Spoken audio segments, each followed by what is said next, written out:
gjërat e mira të cilat ju kanë ndodhur pejgamberëve të Allahut në kohën kur ata kanë jetuar dhe me popujt e tyre, ato gjërat e mira i ndodhin dhe mund t'i ndodhin edhe një njeriu të rëndom të mirë për shkak të mirësisë së tij.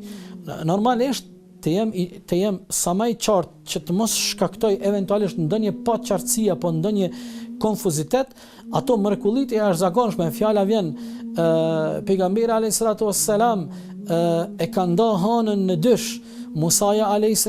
detin e kuq e ka nda për gjysmë me shkopin e tij, Salihit a.s. nga bjeshka Allahu dhul xhelal ka bë që del devja. Këto janë mrekullit e jashtëzakonshme që janë dhe do të mbesin specifik vetëm për të zgjedhurit e Allahut.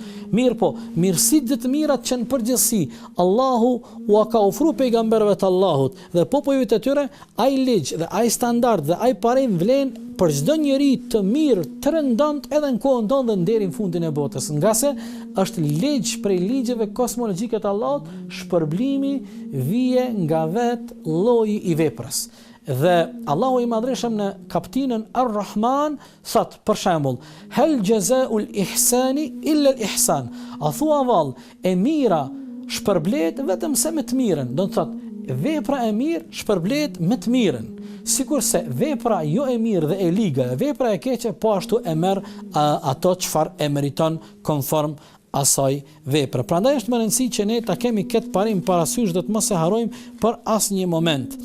Allahu i madhreshëm jo vetëm pejgamberëve të Allahut, do të thotë u ka mundsuar që ata të shijojnë dhe të shohin të mirat, po tham edhe njerëzit e mirë të rëndomt, qoftë në të kaluarën, qoftë në kohën tonë, qoftë edhe në të ardhmen. Çdo njeri i mirë, i rëndomt, nga se ne e dimë se pejgamber mas të dërguarit ton Muhamedit alayhis salam, Allahu nuk i ka dërguar dhe nuk do t'i dërgon njerëzimit, nga sa ai ishte vula e pejgamberëve.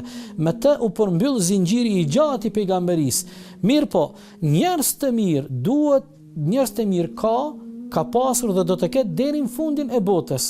Dhe për shkak të mirësisë së këtyre njerëzve të mirë, Allahu i shpërblen nga vetë lloji i veprave të tyre me të mira.